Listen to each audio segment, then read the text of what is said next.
Okay, it's 5:30, so let's go ahead and get started today. So good evening, everyone. How's everyone doing on our second week of class? Second week of virtual class? Good. Good, good. Yeah, hopefully everyone's hanging in there. Everyone's staying safe and, doing their best to stay productive. I've had a lot of students say that it's been really hard to be productive inside, and I also have those same struggles just because at home there's so many distractions here, like nice comfy bed or like snacks or everything. It's hard. Okay, so the plan for today is we're going to do our first Ansys activity. So I know a lot of you guys have been looking forward to learning how to use Ansys from this class. So this is kind of your first taste. So I have 3 more Ansys activities planned after this. So my goal with these Ansys activities is mostly just to introduce you to all the features. We won't be doing anything super complex with Ansys, but the idea is that after this class you'll know all the basic functionality and you'll have a really good grasp of the theory kind of behind it. So between those and probably you'd have to do a little bit more research on your own to really do, like, especially if you want to use a lot of the advanced features in Ansys, but you'll at least know, what Ansys is and how to set up problems and, how to do a lot of the basic things. So today's kind of our first step. Today's just kind of an introduction to Ansys. So, we'll open up the program for the first time. We'll do a very basic analysis in it, and we'll see how, all the processes of the finite element process we talked about last week factor into a commercial program like this. Okay. And so before we get started with that, I just want to say thank you to everyone who filled out the minute papers last week. So, just as I kind of figured, there was a lot less people than usual. Usually when I pass out the note cards to everyone in the class, most everyone fills that out. But, when you have an online thing like this, it's hard to get that. But for those of you who did fill it out, thank you very much. I think the biggest feedback that I got was that, we spent a lot of time on Wednesday last week talking about MATLAB. But, I did all of that just with the notes. So the feedback that I got was a lot of people wanted to see actual, MATLAB scripts and actual MATLAB programming in action. So I'll definitely keep that in mind once we go into the future, because, I do plan on having some kind of interactive MATLAB things in the class. So I think sharing my screen with MATLAB, I think, will be kind of a nice thing. So thank you for that feedback, and I'll definitely make sure I use that going forward. Okay. And so, today's kind of a similar thing. So it's an Ansys activity. So usually with these activities, I think usually the best way for you guys to handle this is to follow along. So I sent an email yesterday just to make sure that if you can download the student version of Ansys, you should definitely do that. So if you have the student version of Ansys, definitely start opening that up now. But if you don't have a Windows machine, or if you don't think your machine can handle Ansys, I also gave you instructions on how to access the virtual computing lab. So I made a YouTube video basically kind of walking you through that process. So if you can pull up Ansys on either one of those today, that would be great. Or if you just want to sit and listen, that's totally fine too. So the lecture is going to be recorded, so you can go back and view this lecture, yourself, and kind of pause when you need to in order to follow along. So anything's fine. It's just that if you follow along with the lecture today, that's kind of less work that you need to do kind of later on. Okay, so I'm gonna go ahead and share my screen. Okay, close my Discord. Okay, so here's our Ansys activity, right? So the first Ansys activity it's a very classic one. So if I know some of you guys have taken me for a previous finite element class, so this should look familiar. So this is basically our plate with the hole. So it's going to be, what we have basically is a very thin plate. So you can think of it as kind of like a plate of, in this case, it'll be a plate of steel. There's going to be a hole in the middle that we've drilled out, and we're going to be pulling it on the right-hand side. So you can see we have a pressure P that we're going to be pulling on the right-hand side. And on the left-hand side, just to make sure that our plate doesn't move, we've fixed this to a wall. So we basically bolted it or glued it to a wall so it doesn't move. So as we pulled on this plate, what's going to happen is that the plate is going to deform. It's going to have an interesting deformation pattern because of the hole. And there's also going to be some structural stresses that develop within the plate that we'll be able to see in Ansys. Okay. So here are the dimensions of the plate. So I did change this up a little bit. So if you've had me before, you know, I did change the dimensions. So you actually do have to redo this activity. So I made sure to make sure to change some of these values. So there, it's a little bit different before, but we're going to go through all the same steps. Okay.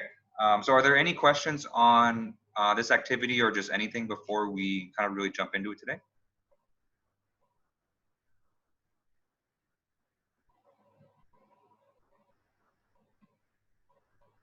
Okay. So if there's any questions or if I'm going too fast, you know, just like anytime you can stop me at any time. So go ahead and turn on your mic and just say something, or if you know, just want to type something in the chat, I have access to that as well. Okay, so let's go ahead and get started. So hopefully everyone has been able to pull up Ansys. Okay, so here is the workbench. So if you downloaded Ansys, go ahead and open up Workbench, which is, you know, kind of at the bottom of the suite of programs. So Ansys will download, you know, a lot of different programs onto your computer, but the starting point is always going to be Workbench. Okay, so if you want to follow along on my screen, so I've already done this, but basically, you know, if you have a Windows machine, you'll click the Start menu, you'll see a new folder for Ansys. This is the 2020 version, so this is Ansys 2020 R1. Okay, and you'll scroll all the way to the bottom, and then you'll click Workbench 2020 R1. Okay? So I've gone ahead and already clicked that, and this is the opening screen here. Okay, and I'll basically kind of walk you through, you know, the basic steps on how to do an Ansys simulation. So even though this is a pretty simple example, you know, anytime you do an Ansys simulation, you're going to follow the same basic steps. So this is kind of a good thing to do. Okay? All right. So the first thing that we need to do is we need to select the type of analysis that we want to do. So if you follow my mouse here on the left-hand side, you'll see that, you know, there's a ton of different options here. So there's a what's called the toolbox, and you can see that this section is called Analysis Systems.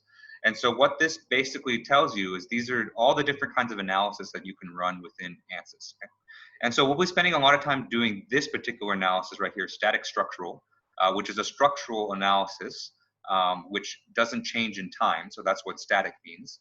But you can see there's so many other options here. So you have, you know, tons of options for fluid flow, which I know some of you guys are interested in, but I don't think we'll have time to do this in the class. But I did send you some documentation that you can take a look at. Okay? You can even do electrical, you know, which is really cool. You can do dynamic simulations or simulations that change with time. So the one that you would use to do that is explicit dynamics. You can also do rigid dynamics, so they're slightly different. Right? You can do an acoustic response, or to, or in other words, to find the resonant frequencies of your structure. Right? You can do thermal simulations, so we'll touch on this a little bit. So you can either do a steady state thermal or a transient thermal, and then there's all kinds of you know, really specialized things like topology optimization. You can do turbo machinery, fluid flow. So there's a lot in here. So there's definitely a lot to explore. So we're really only being able to scratch the surface. So if there's, you know, certain applications that you want, then definitely do some exploration, and shoot me an email too. So, you know, even though we're not going to be covering everything in this class, there is a lot of stuff that I do know about Ansys. So if you have a specific application in mind, or if there's certain things that you want to learn in Ansys, just shoot me an email, and I'm more than happy to kind of you know, discuss that with you in private. Okay. Okay, but for today's activity, we're going to be doing static structural. So let's go ahead and select that. Okay, and so the way that we select this is we click static structural here, and then we drag it into this area in the middle here. So we have this large blank area called our problem schematic, and then we're going to click static structural and drag it into here to create a standalone system. And so you wait a couple moments, and then after you wait, then a new window will appear here. Okay. And what this window will do here is it'll basically walk us through the analysis. Okay. Okay. So you can see here there's several steps. So you can see we have a static structural kind of toolbox here, and so we're basically be proceeding kind of sequentially here. So first we're going to specify the engineering data, then we're going to create the geometry. Then we're going to do the meshing, and then the setup for the simulation. Okay? And then we're going to solve, and then we're going to look at the results. Okay? All right, so the first thing that we need to do, and this is kind of unique to this particular problem, so a lot of times you won't be doing this, is you're going to left click on geometry, just left click once, And then you can see that it creates, you know, a bunch of settings here on the right-hand side. Okay. So there's a lot of these settings are, you know, important ones, but usually the default settings for these are going to be used for, you know, all the stuff we're doing in this class. The only thing that we're going to change for this analysis instead of, is that instead of doing a 3D analysis, what we want to do is we want to change it to 2D. Okay? So this step's really important for this project because we just have a 2D plate. So we want to make sure we set this to 2D. Okay? So I think, you know, the majority of the issues that I see from students, you know, over the last few times that I've taught this for this particular lab is that they didn't change it to 2D. So make sure you change this to 2D here, okay?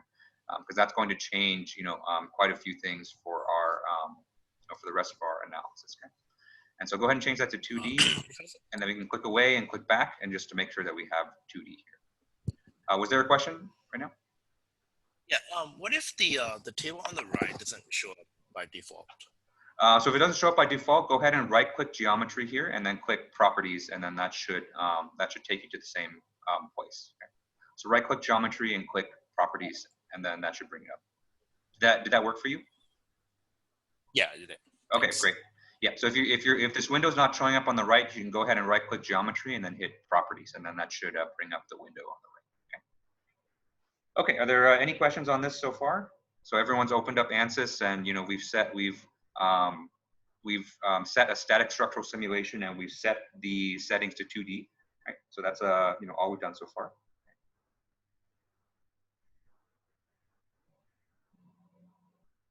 Okay. Okay, so the next thing that we need to do is we need to specify our material properties. So material properties are really important because you know whenever you run a simulation, you need to specify the physical material in which your structure is going to be made out of. Okay, so this is really important because you know intuitively, if you think about it, you know if you have a you know we have our plate here and it's going to be made of plastic, that's going to behave really differently than if the plate is made of steel, right? So whenever you're doing a simulation, you really want to make sure that you check the material properties to make sure that you have the proper ones set. Okay? And the way that we're going to do that is we're going to go into this area right here, which is engineering data. Okay? So you can see that there's already a check mark here. So usually if there's a check mark, that means that we don't need to do anything. And the reason there's a check mark is that there's some default material properties that are added. So for this particular lab, you know, we're going to be using just the default. But let's go ahead and check and just make sure that you know the materials are correct, and just to show you, you know, where you would add some different material properties. Okay? So we're going to go ahead and double-click this engineering data right here. Okay. And then after double-clicking that, it's going to bring us to this new menu here. So you can see that there's you know a lot going on here.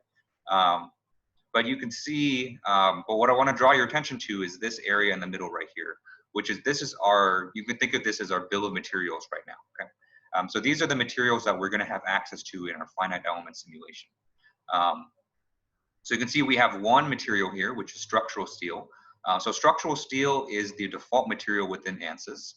So this is always going to be loaded by default if you're going to be doing a structural simulation or a thermal one. Right? And you can check the properties for this material down here at the bottom. Okay? And so you know, it should already be clicked, but if it's not clicked, you can go ahead and left click structural steel right here. Right? And then by left clicking it, you should be able to open up the table of properties down here. Okay? So we can go ahead and see things like the density. So you can see the density is given by 7,850 kilograms per meter cube. Okay? So it's a fairly dense material, which is steel, so it makes sense, right? So you can check the thermal properties here. So you can have the coefficient of thermal expansion. We don't care about that, so we're not going to worry about it. Okay? And so for structural problems, you know, the tab that you want to check is this one right here for isotropic elasticity. Okay? And so in particular, we want to check things like the Young's modulus and the Poisson's ratio, okay, which are two properties that were given in the PDF here. Right? Let's go back to the PDF. And so you can see the Young's modulus here is given by 2 × 10⁵ megapascals, and our Poisson's ratio is 0.3. Okay? So you can see here that we have the Young's modulus, so it's 2 × 10⁻11 pascals. And so just to make sure that we have the right Young's modulus, let's go ahead and change these units to match what's in our problem document. Okay? So our problem document has the Young's modulus in megapascals. So let's go ahead and select that. Right? And so you can see here now the display for the Young's modulus has changed according to the units that we specified. So now that we've changed this to megapascals, this has changed to 2 times 10 to the 5th, right? And if we refer back to our problem document, you can see that that is the same as here. Okay? So that's good. So I set these material properties to match structural steel, but it's always good just to verify it just in case. Right? And you can see that we have a Poisson's ratio of 0.3, and you can see from our problem document our Poisson's ratio is 0.3. So we're all good there. Okay? So material properties are already set by default, so that's good. But if you wanted to add different material properties, the way that you can do that is you can click this button right here for engineering data sources. Okay? And so by left clicking this, you'll open up a new menu here for different sources for engineering data. Okay?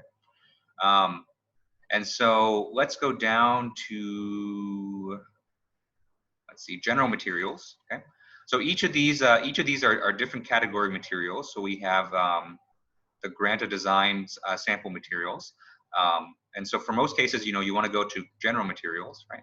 But they also have materials for if you're going to be doing an Ansys simulation on 3D printing. So these are additive manufacturing materials.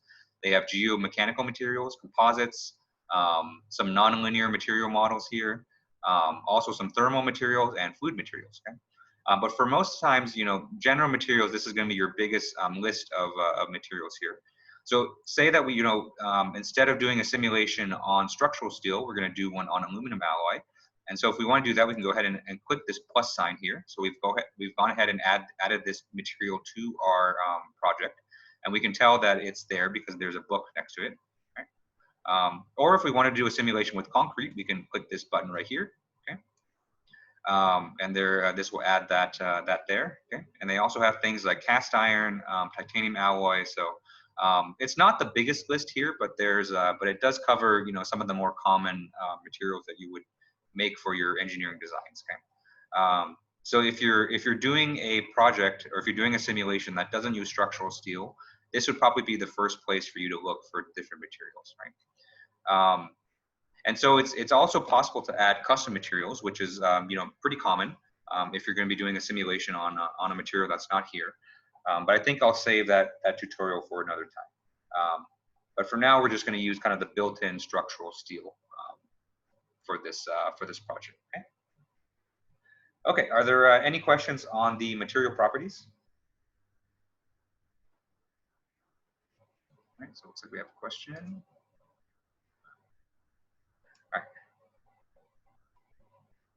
All right, so the comment is, turns out explicit materials and general nonlinear materials both show plasticity. So yeah, I think both of those materials, they're nonlinear materials, and then they can do some plasticity stuff. Yeah, I haven't played around with it too much, but yeah, that makes sense to me. All right, any other questions on the material properties here?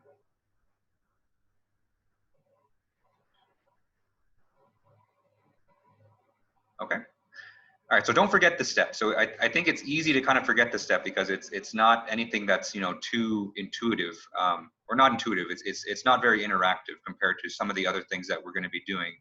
But this is really important because if you don't select the right materials for your simulation, you're going to get results that are completely wrong. So make sure that your materials are correct. Okay, so now that we're done with the material properties, we can go ahead and exit out of this interface. And so you can see that we have this kind of tabbed view up here. So let's go ahead and click this X next to engineering data to close this menu. Right?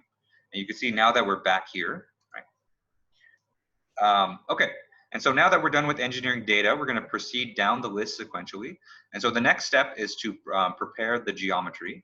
Right?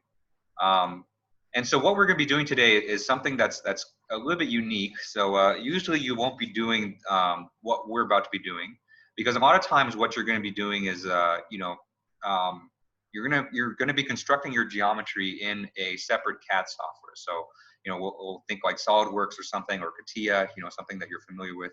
And then after you're done producing the geometry in that program, you can import it using this feature here. So there's Ansys and SolidWorks and Ansys and Ansys and just any CAD program in general are designed to work together. So you know, definitely use that. So Ansys here, it comes with its own built-in CAD softwares.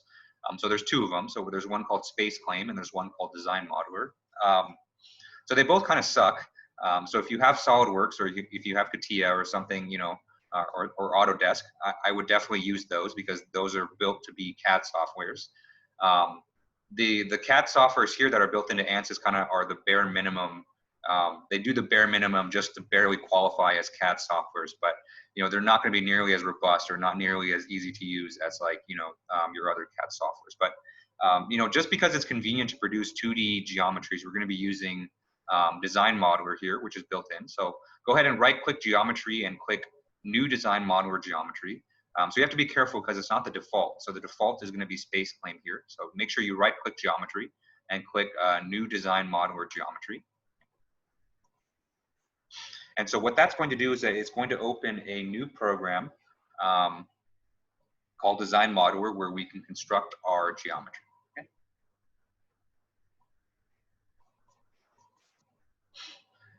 Right, so it's going to take a couple minutes. So I guess, you know, during this time, are there any questions about anything that we covered so far?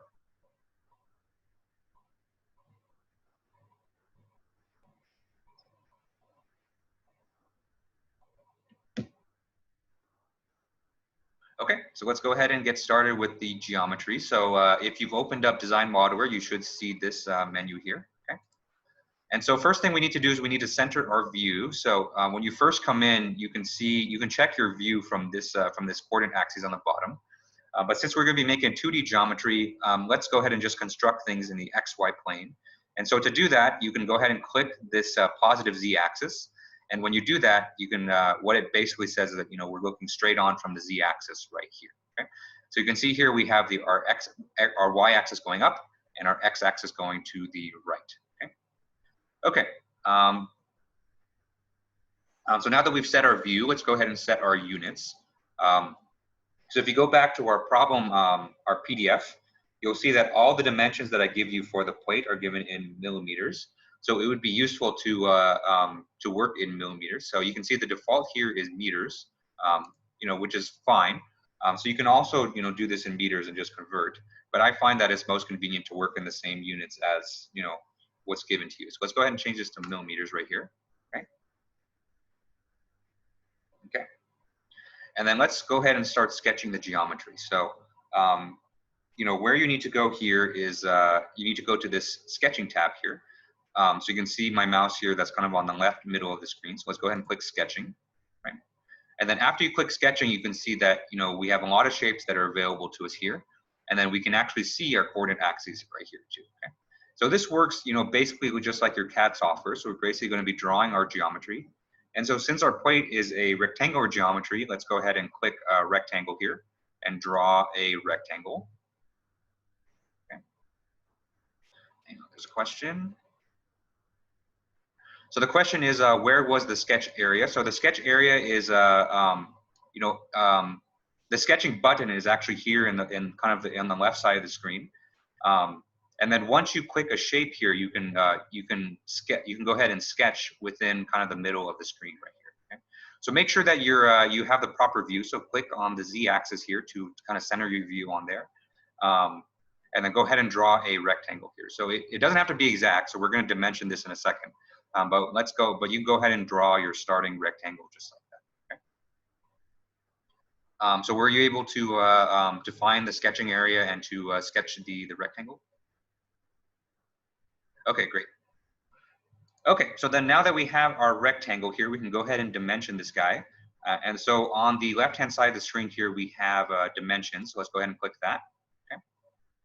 And so what we need to do, and what we're going to do now is we're going to specify the lengths of these of the size of the rectangle. Okay. And so you can see by default here we have the general dimension setting. Okay. And so that's fine for right now. So because we're basically just setting the sides of the lengths of the sides of the rectangle. And so with the general dimension selected, let's go ahead and click on this top line right here. Okay. And so you can click and you can bring it out, and you can just click again to specify this dimension. And you can see that this H1 length right here, and you go to the bottom left of the screen here, we can see that the length of this side is 51.813 millimeters. Okay? And so that's just the size that that I set when I made my rectangle. So yours is probably going to be different. But let's go ahead and set this to be the length of that's specified in the problem document. Okay. So from the problem document, we can see that this length right here is 300 millimeters. So let's go ahead and enter 300. Okay. And then we hit enter, and then we can see now that that side is 300 millimeters. So you can see it grew quite a bit. Okay. If you're wondering how to pan the screen right here, the way that I do it is I hold down Control on my keyboard, and then I click on my mouse wheel. So you middle click and you hold Control at the same time, and that's how you pan without rotating the camera. If you want to rotate the camera, you just click middle click just by itself, and you can rotate the camera just like that. Okay. But you know, when you're doing 2D sketches like this, I find that it's useful just to pan. So remember, that's hold down Control and then middle click on your mouse. Okay. Okay, so that's the horizontal dimension of our rectangle. Let's go ahead and dimension the vertical. Right. So with the same general dimension setting on, let's go ahead and click this the side of the rectangle and bring the dimension out to the right or to the left. Okay. And you can see the length of that side is 30.35 in my case.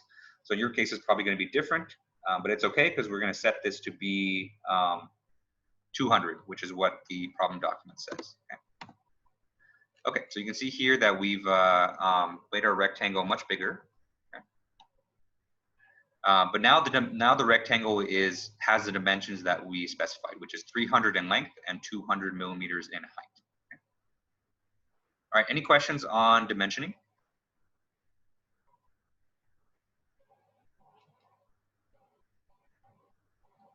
Okay.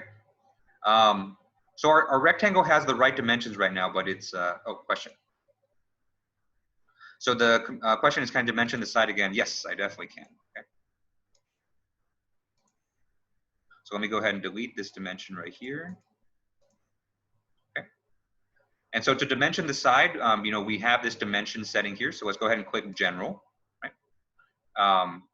And so general dimensioning is nice when you just want to specify the lengths of the sides of the rectangle. And so let's go ahead and click the vertical side of the rectangle right here. Okay. And then bring it out to the left. Okay. And then all that does is that it's establishing this dimension here. And then to set the dimension, we go to the bottom left of the screen here, and then we just double click, and then we type in the dimension that we want. So in this case, it's 200. Okay.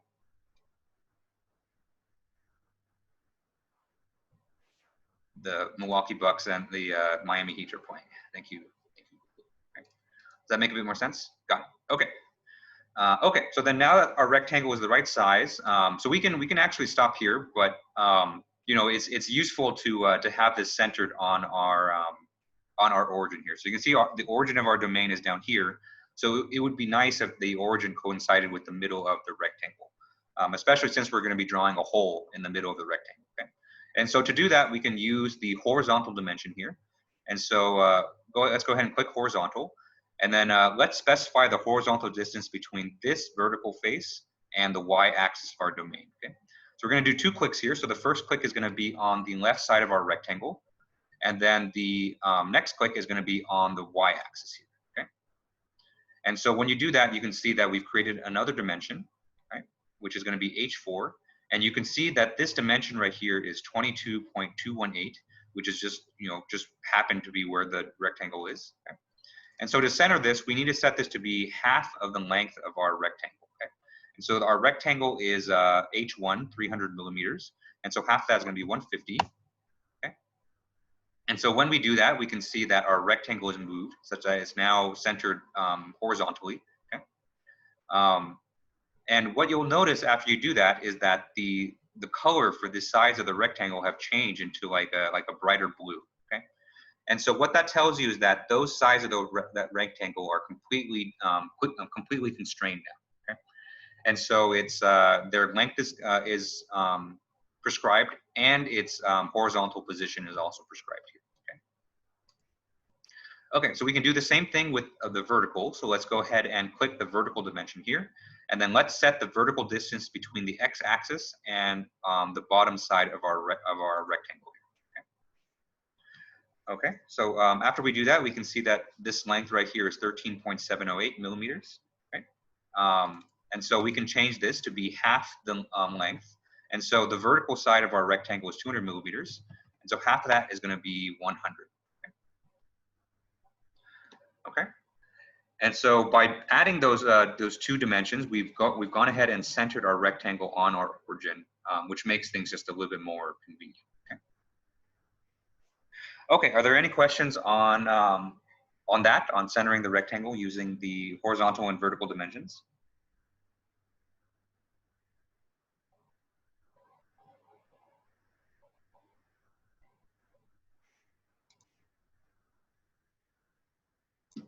Okay. So now that our rectangle is centered, we can go ahead and draw our hole now. Because an important part of our geometry is our hole in the middle. So let's go back to the Draw tab. So previously we were on the Dimensions tab. So let's go back to Draw by clicking Draw. Okay. And then now let's go ahead and select Circle right here. Okay. Okay. Since our hole is in the middle of our plate, let's go ahead and draw a circle in the middle. So it's nice now that we've moved our rectangle to the center. So we automatically snap here to the origin. So let's go ahead and left click once on the center, and you can see that as I drag my mouse, we can make the hole different sizes. Okay. It doesn't matter what size the circle is right now because we're going to dimension it anyway. Okay. So let's go ahead and click just around, just so that now that we have our hole, right? And so now let's dimension this hole. Okay. And so from our problem document, we can see that the dimensions of this hole, or the diameter, is going to be 50 millimeters, right? And so let's use our general dimension tool, just like we did before, and just click anywhere on the circle, and then drag the dimension out. So you can see now that we've made this new dimension D6. And then when we go down to the bottom left of the screen, you can see that right now the diameter of that circle is 101.1 millimeters. Okay, but we need to set this to 50 in order to match our problem spec. So go ahead and change that dimension to 50, and we've now created a hole in our plate with a dimension of 50.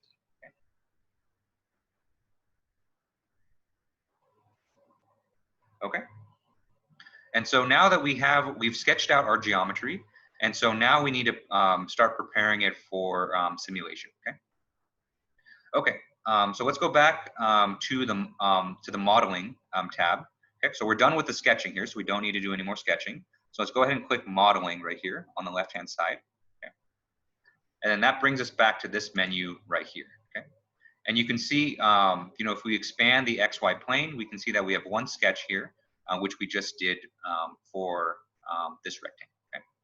Okay, so the next thing that we need to do before we actually start doing finite elements is that we need to specify this sketch as a surface. Because right now this is just kind of a raw sketch, but we kind of need to fill in the space just to make sure that it's all kind of one solid body. Okay? And so to do that, we're going to go up to the top of the screen right here, where it says File, Create, Concept, Tools, Unit, View, Help. Okay, so we're going to go down to Concept.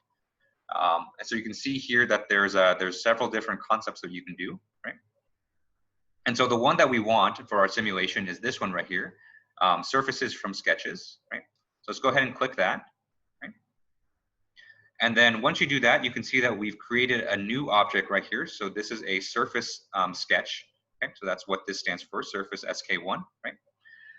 And then what we need to do for this is we need to specify the base object.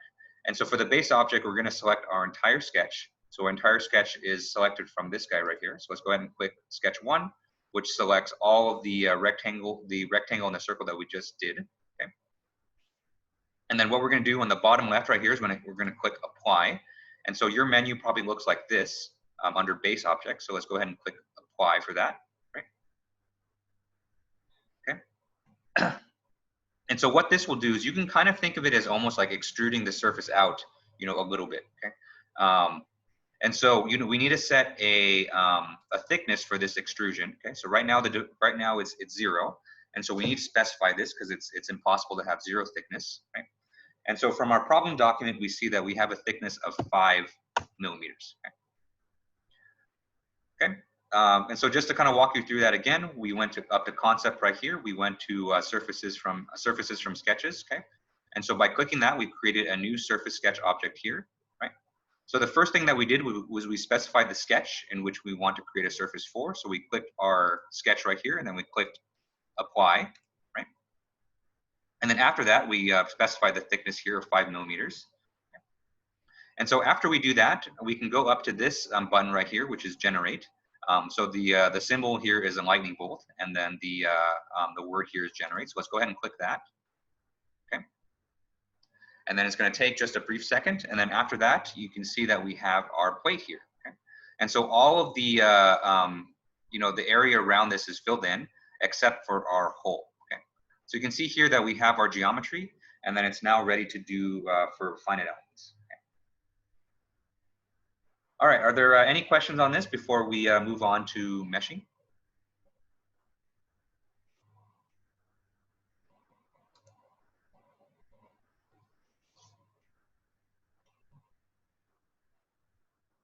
Okay. So like I said, normally you wouldn't kind of go through this whole thing that we did, because a lot of times, you're going to be producing your geometry in like SolidWorks or CATIA or a different CAD software, and then just importing it. But since this is kind of a simple example, I thought I'd show you kind of the design modeler within Ansys. Okay? And sometimes, what you're going to have to do is, after you load in your geometry from SolidWorks, you might have to modify the geometry a little bit within Ansys just to make sure that it's good for finite elements. Okay? And then you would do that in this software right here. Okay, so now that we're done with this, let's go ahead and close Design Modeler. So don't close Workbench, just close Design Modeler here. So they're two separate windows. Okay. Yeah. Especially for fluids, that's right. Okay, so then now that we've closed Design Modeler and we're back in Workbench, you can see now that we have a green check mark next to geometry. So this tells us that our geometry is good and we're ready to move on. Okay. And so the next thing we need to do is we need to do the model. So you can see here that there's kind of a discretized thing there. Okay. And so what we're going to do is we're going to double click model right here. And then that's going to open up a new program called Ansys Mechanical. And that's where kind of the meat and potatoes of the finite element analysis takes place. So again, this process takes a couple minutes. So if you guys have any questions on anything that we did so far, then definitely feel free to share right now.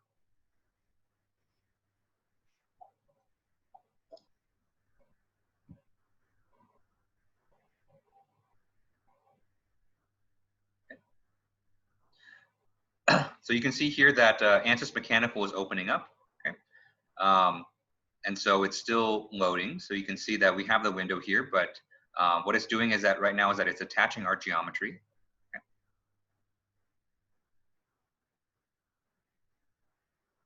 Okay. Okay.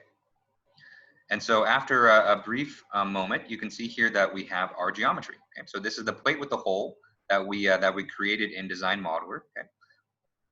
And so the same keyboard controls apply here. Okay. So you can pan with Control and middle click. Or you can just rotate with middle click, so either one. Okay? And so if you're opening up Ansys for the first time, you might get a message that appears here. And so you might not see your plate. So if that's the case, just go ahead and go to the left-hand side of the screen. So you should be able to have access to this project outline, and just left-click just anything on this menu right here. So you can left-click Model A4, and that should close the menu, and you should be able to see your plate with the hole again after that. Okay.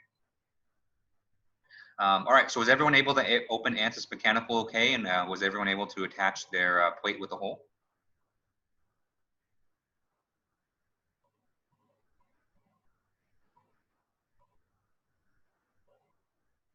Okay. Still opening up. Okay. Yeah, it can take a while, especially if you're using the virtual machine. Those computers, just by the fact that you're connecting remotely, it can be kind of slow. So definitely be patient with it. But just kind of for the sake of time, just because we only have about half an hour, 35 minutes left, I'm going to move on. But definitely, see if you can catch up. But if not, this recording is going to be up on YouTube. Okay, so the next step is going to be meshing. So if you remember, meshing is something that's really important for finite elements, because what we're going to be doing in meshing is we're going to take our raw geometry here. So this plate with the hole is our raw geometry. And then we're going to break it up into a bunch of simpler shapes. Okay. And so we're going to be doing that with this meshing here. Okay.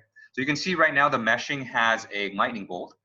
So anytime you see something other than a green check mark, you know that there's something that you need to do with it. Okay. So let's go ahead and start with this. Okay. And so what we need to do is we're going to specify some settings in order to make sure that we have control over the mesh that comes out. Okay. And so the best way that I found that to add mesh settings is just to simply right-click. And so you need to highlight mesh here on our project overview, and then let's go ahead and right-click this. Okay. And so by right-clicking mesh, you can see that we have this new menu that pops up. Okay. So there's a lot of different options here.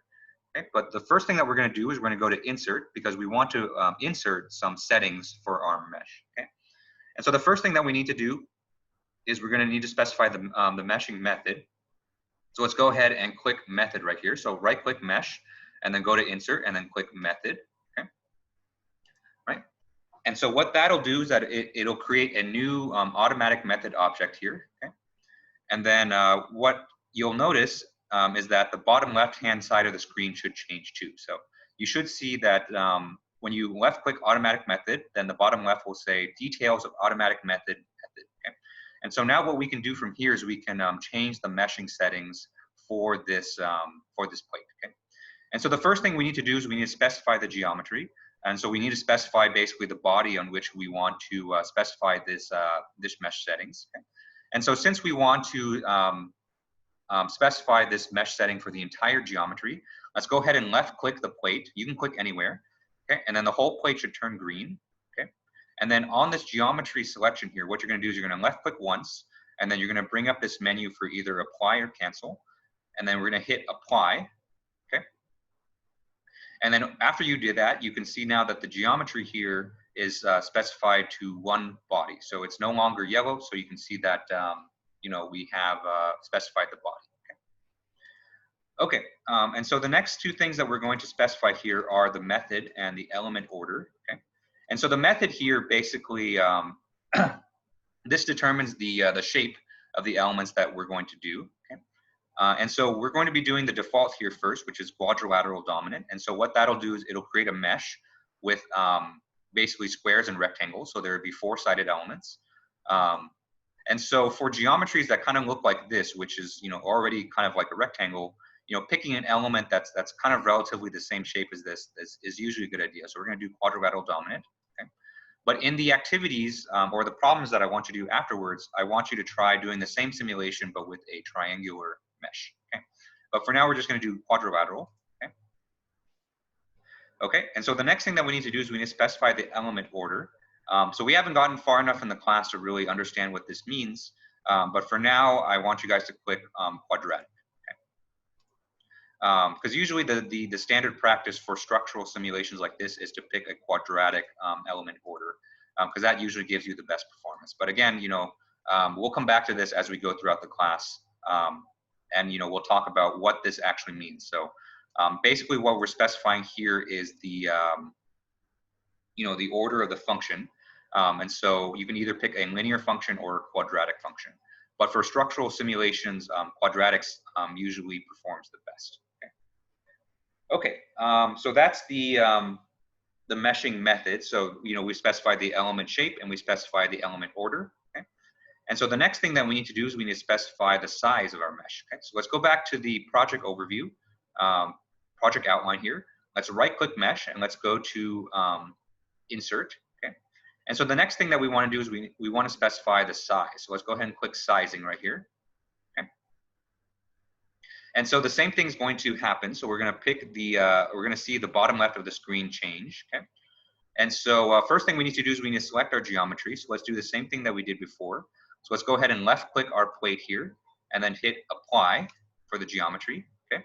So you can see now that we're specifying the the size, or we're specifying the entire geometry here. And the next thing that we're going to do here is we're going to click and select the element size. So you can see the default here is 30.116. So that's pretty big of a mesh. And so we want to refine this a little bit. So let's choose a mesh size of 5 millimeters. Okay. And so what that'll basically say is that, as we mesh this, this plate right here, the finite elements that come out of it will have a side length of 5 millimeters. Okay, so if you compare that to the default, which was 30 millimeters, so 30 is pretty big. So I think 30 is probably something like that's around here. And so by selecting an element size of 5, we make sure our elements are pretty small. Okay, and what you'll discover is that the accuracy of your finite element simulation depends on how many elements that you have. So the smaller elements that you have, the more elements that you're going to have, and the more accurate your simulation is going to be. Okay? So if you can push it, usually smaller elements will give you a better result. Okay? But the downside is the smaller that you make your elements, the more expensive your simulation is going to be. So it's a trade-off.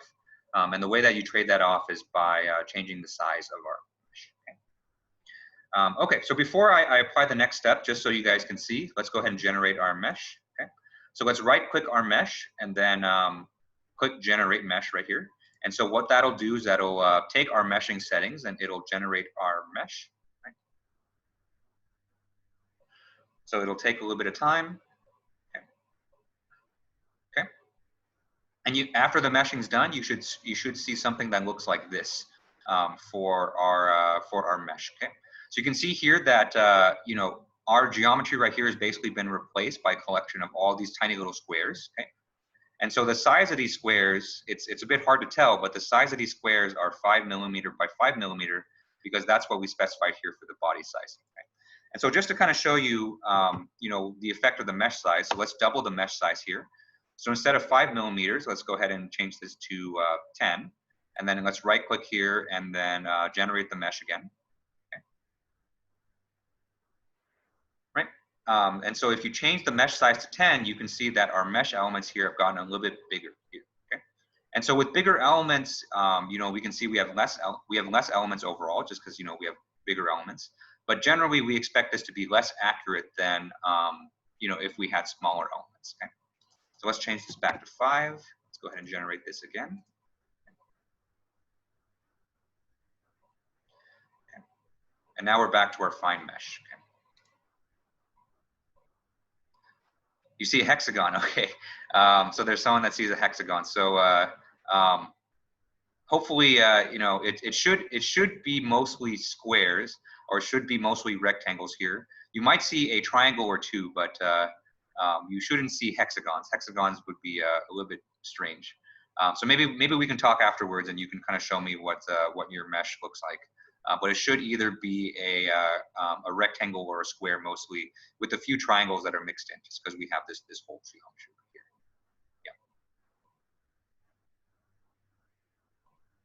Yeah. Okay. Are there any questions on the meshing method or the mesh size before we move on?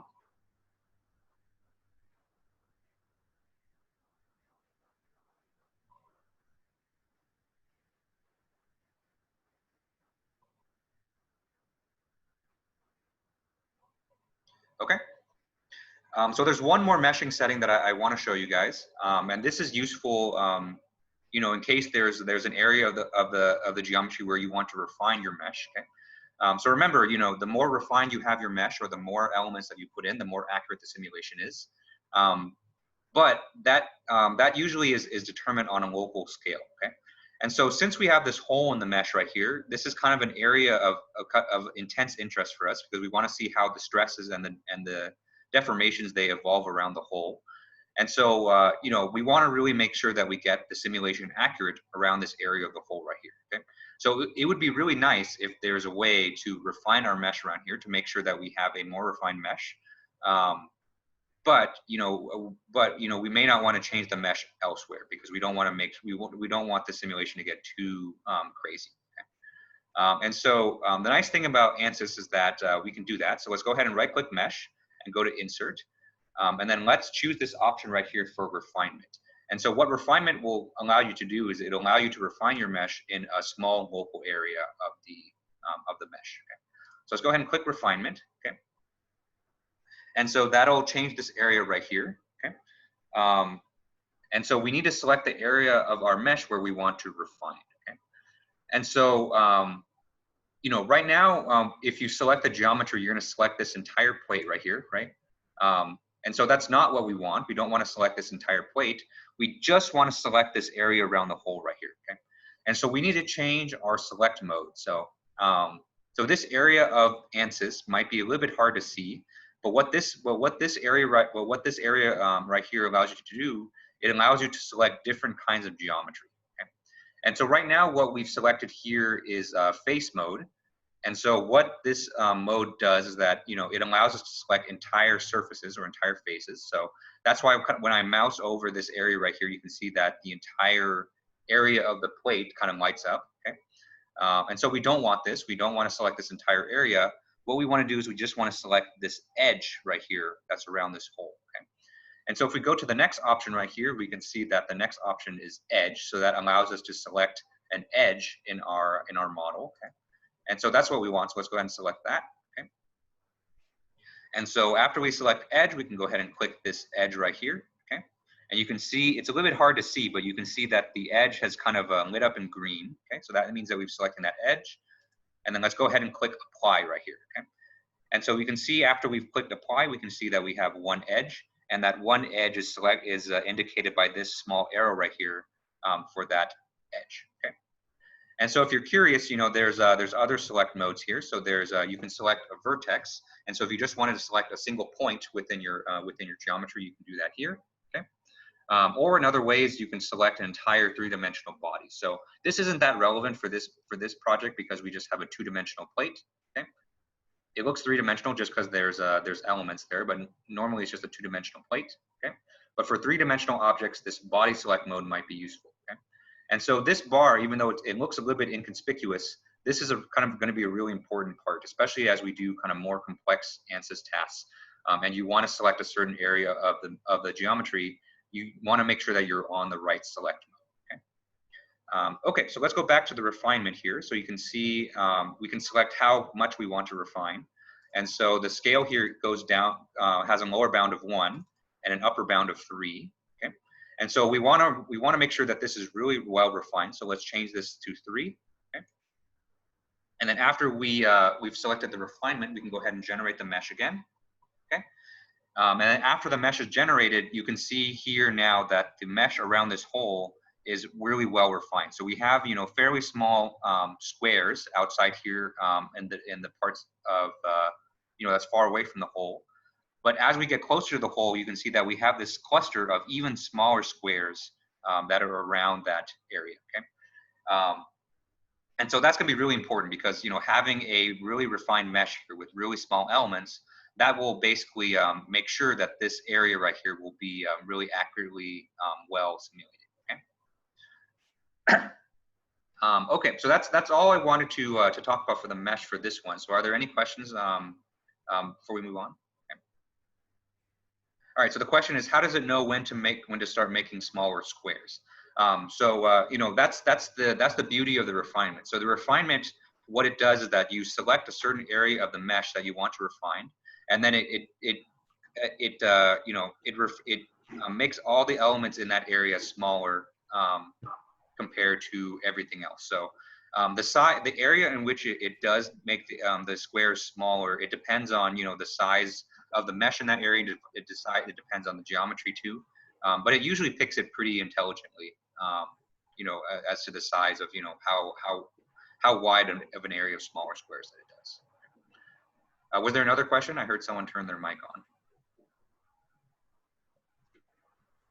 Oh no, I'm fine. Thank you. Okay. That was me. Okay. So that's the mesh. So as you can see, we've barely scratched the surface because there's a ton of more options here. But that's kind of the basics on just getting you started with a standard finite element simulation. So most of the time when you create a finite element simulation, you want to specify the method because you want to have control over the shapes of the elements that you produce. And most of all, you want to specify the size. Okay.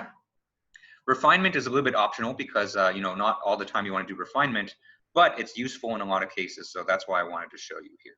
Okay. All right. So the question is the meshing algorithm itself random? So there is randomness to the meshing algorithm. So you're absolutely right. So if you even if we have the exact same meshing settings and the exact same geometry, your mesh might look a little bit different than mine, and that's just the nature of meshing algorithms being random. But it does respect these settings quite a bit. So even though they're going to be slightly different, they're going to be very, very similar to each other if we have the same settings.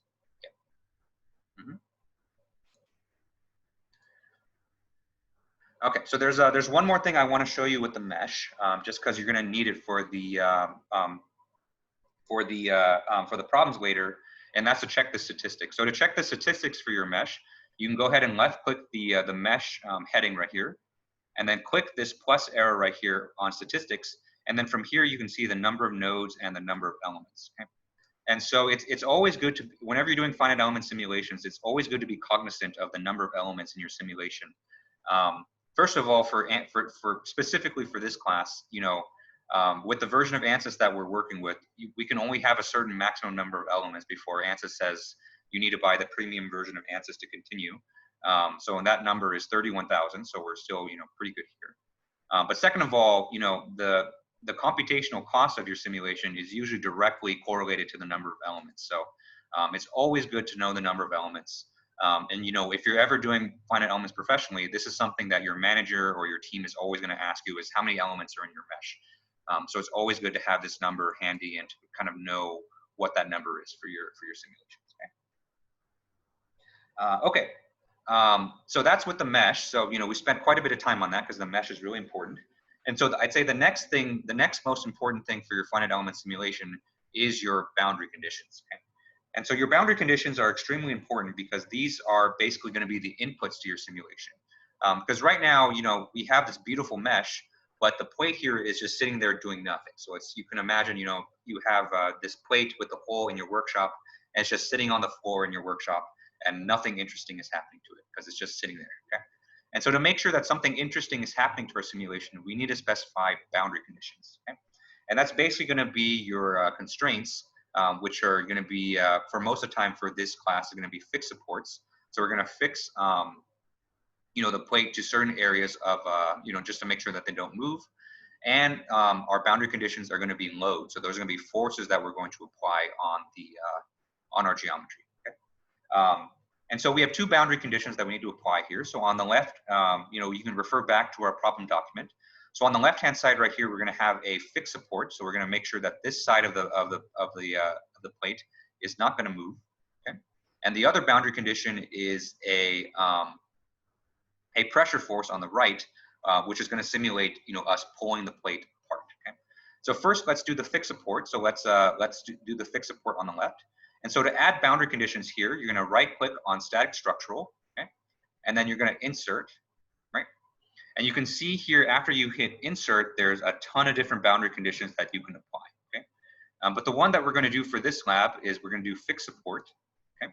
And so what fixed support does is that it ensures that that part doesn't move, okay? And so after you click fixed support, you can see that the bottom left of the screen changes again, okay? And so that's a common theme. So whenever you do anything in the project outline over here, you can see the details for it on the bottom left of the screen, right? And so let's select the area of the plate where we want to apply a fixed support. And so referring back to our problem document, the area where we apply the fixed support is going to be this left edge right here. So let's go ahead and click that edge. First of all, make sure that we're on edge select mode right here, and then hit apply. Okay. And so after we hit apply, we can see that we have this fixed support, and then that's all that we need to do. Okay. Any questions on how we applied the fixed support to this Ansys simulation?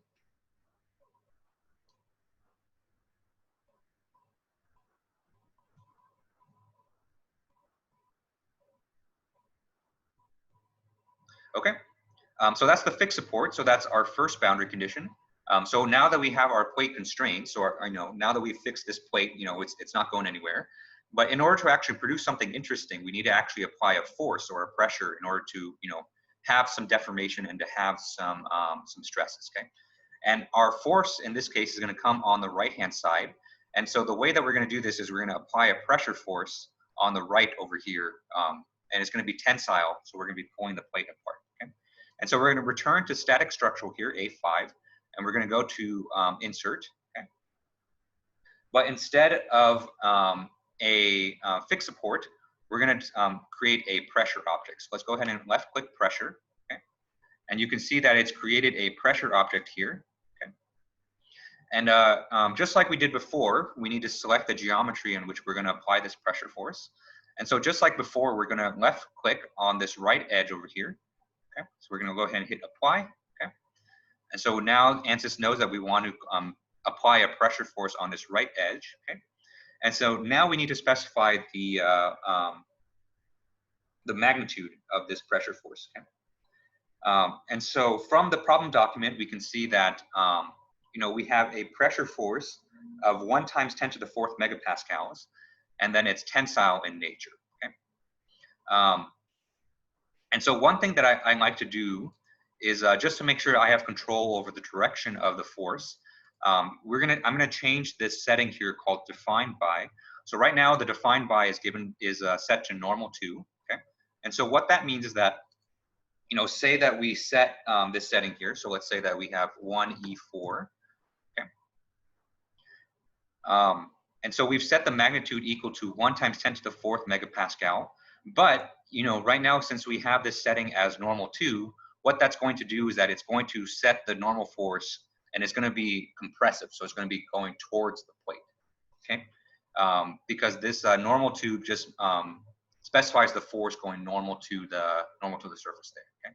And so we don't want that. So we want this to be a tensile force. And so the way I usually do this is I define my forces in terms of their components. Okay. And so with this, you can see that we can specify separately the x component and the y component of the force. Okay.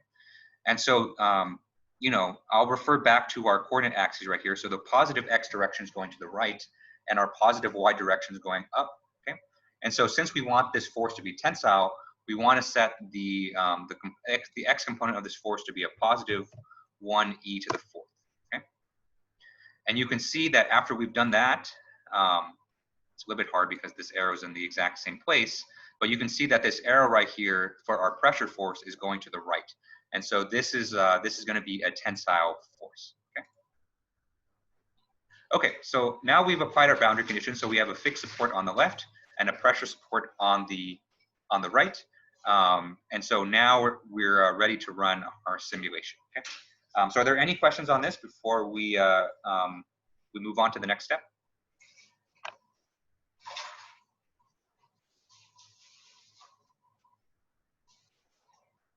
Okay. So boundary conditions are really important because you know, those boundary conditions are going to reflect you know, the real conditions on which you are going to apply. Okay. Okay. So I lied. So there is one more step that we need to do before we run, and that's we need to specify the outputs that we want to view. Okay. So let's go ahead and right-click solution A6 here. Okay. Because after we run the simulation, you know, we want to, there's a ton of different things that we can view from the finite element results. And so we want to specify the results that we want to view. Okay? And so the first thing that we want to do is we want to view the deformation. So let's go ahead and right click solution A6, go to insert, and then go to deformation, and then click total. Okay? And so what this will tell Ansys to do is to show us the deformation field where, you know, where the plate is deforming. Okay? And so the next thing that we want to do is we want to view the stresses. And so, you know, you know, this is one of the powers of Ansys is that it allows us to do stress analysis. So let's go ahead and right-click solution A6, go to insert, and then go to stress, and then let's click the equivalent von Mises stress. Okay. So this is kind of the default stress that you know, that you should be looking at. So that's a good one. Okay. And so the other stress that the that the problem statement tells you to do is the maximum principal stress. So let's go ahead and add that guy. Okay. So I don't think we have enough time to talk about the differences between these two, but you know, the interpretation of these two stresses are slightly different. So if you've taken kind of a structural mechanics class before or a strength materials, you know, there's going to be some definitions in there, but usually for most cases you're going to be looking at equivalent stress. But maximum principal stress can be useful in some cases too. But that's why I wanted to show you kind of two different stresses here. Okay. Okay. So then after we've specified our outputs, we're finally ready to solve. And so you can either hit F5 on your keyboard, or you can go up to the top of the screen and click solve right here. Okay. So let's go ahead and click solve. Okay. And so Ansys is going to be performing the simulation. Okay. And so since this is a fairly, it's just a 2D simulation, it shouldn't take too long.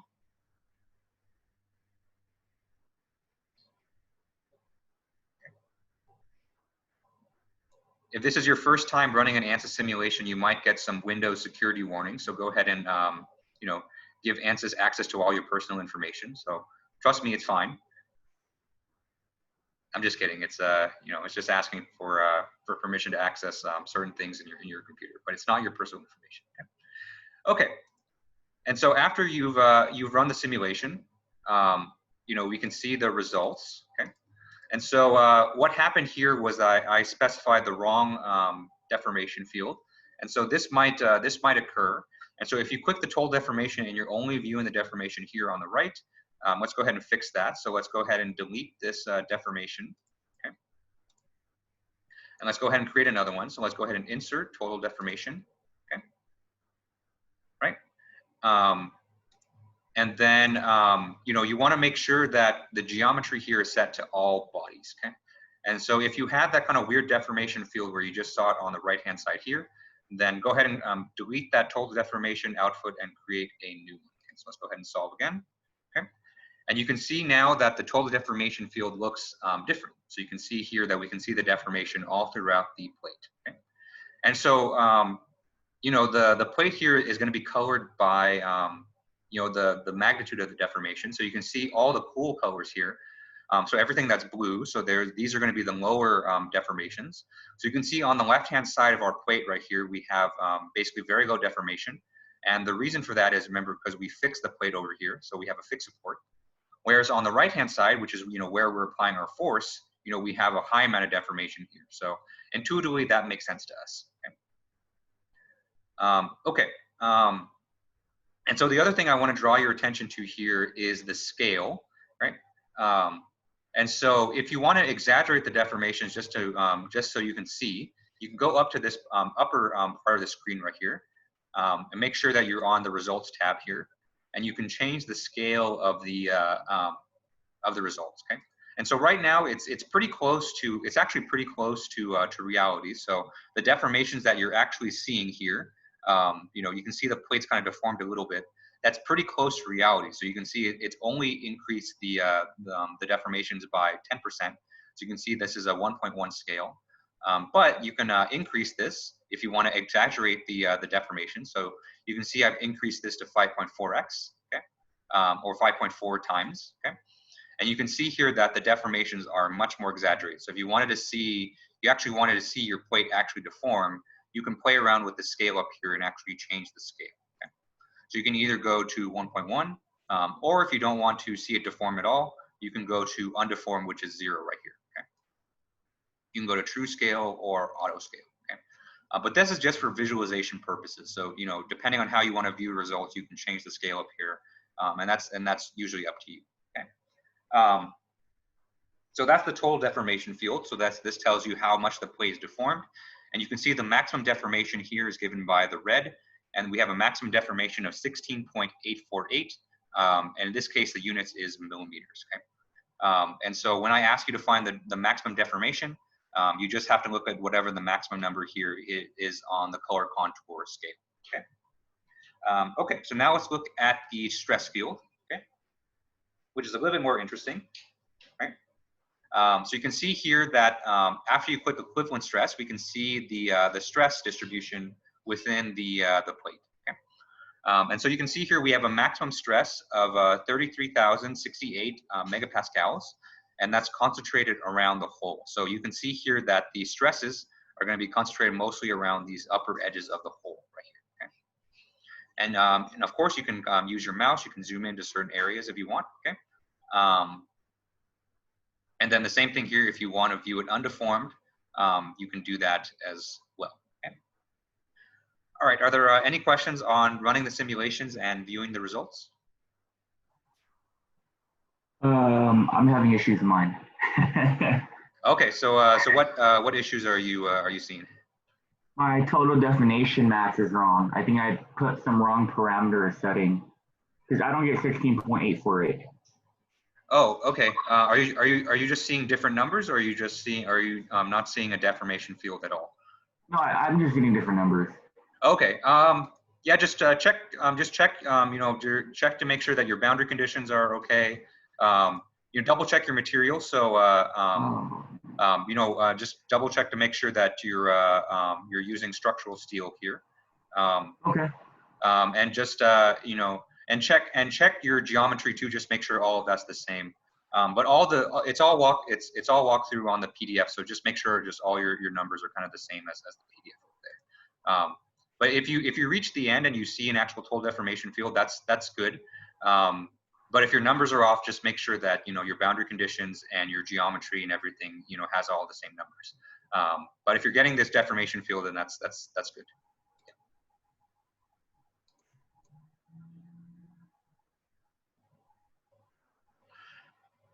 So the pressure, so the pressure 100 megapascal.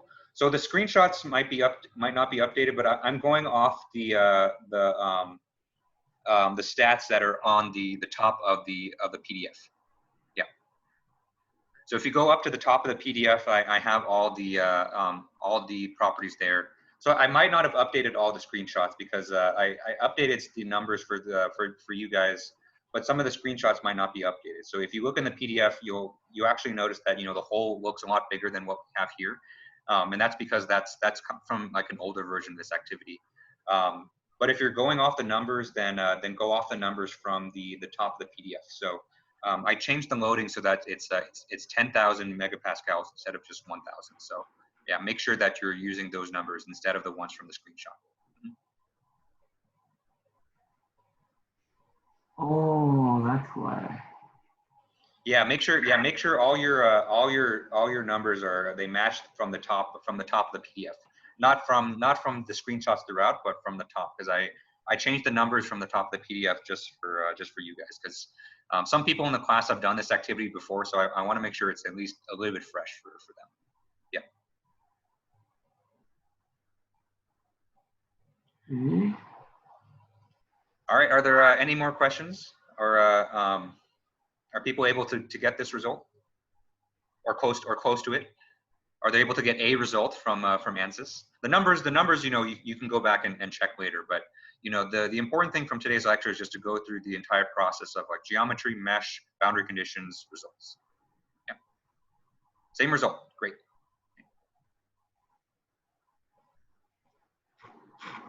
So it was a lot of information today. I know. Mostly just because we have barely covered any of the theory, but I wanted to make sure, I wanted to make sure I introduce Ansys to you guys really early, just so, because I know some of you guys have some applications that you already have in mind. So I wanted to show you guys the Ansys interface just so that you can start working on that. And just so you know, kind of, just the general process of running an Ansys simulation. Okay, so that's all I got planned for today. So that was kind of the first part of the activity where I kind of walk you through everything.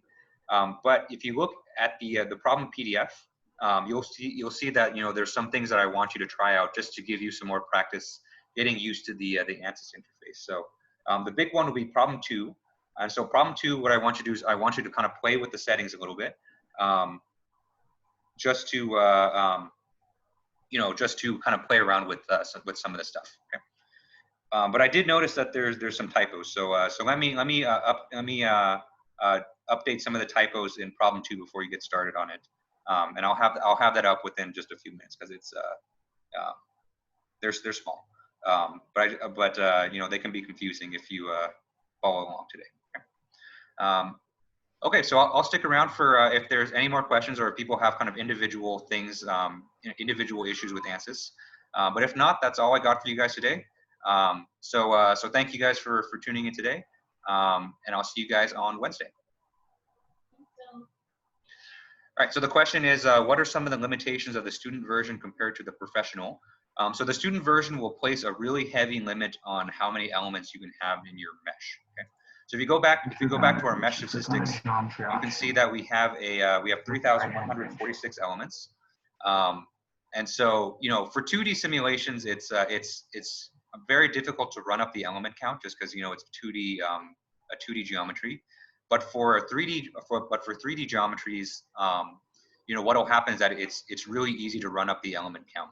And so for the student version, you can only have 32,000 elements.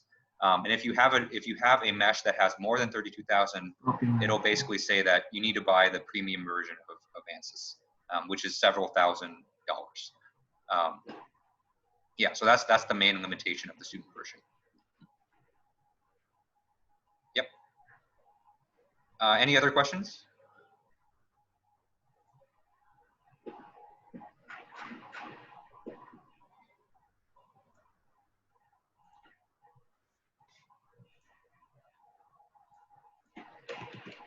Okay.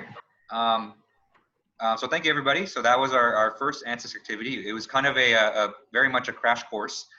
So definitely, you know, I think it's good that we have the recording for this, so you can go back and view it. But you know, if not, I'll stick around for individual questions. Okay. Let's see.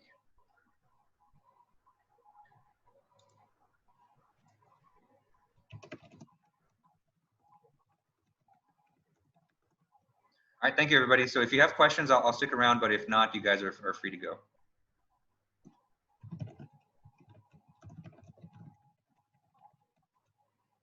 Professor, I have a question. Sure. Yeah, what's up? Yeah, I think because of the student version, I got a message here that you know that not enough constraint appears. Oh, yeah. So you need to make sure that you have all our boundary conditions. So you need to make sure you have your fixed support on the left-hand side and then the pressure boundary condition on the right. Because if you don't have that fixed support, what's going to happen is if you apply that pressure, then you're just going to pull the plate, and the plate's just going to keep, you know, displacing. So you need to fix it on there in order to have the constraints. So when Ansys is basically telling you that there's not enough constraints, it's basically saying that there's not enough supports there. So make sure you have that fixed support there, just to make sure that you have it there. Okay, I got it. Thank you. Mm-hmm. All right, question from Raphael. So my units are default meters and pascals. Do you know how to change it in the student version? Yes, I do. So actually, that's good to know. Okay. And so to change the units, you can go back to you know, your Ansys interface and go to Home, and then click Units right here. So from these units here, you can change it to whatever units are going to be most convenient for you. So you can either, there's lots of options for metric. There's also some for US if you're weird like that.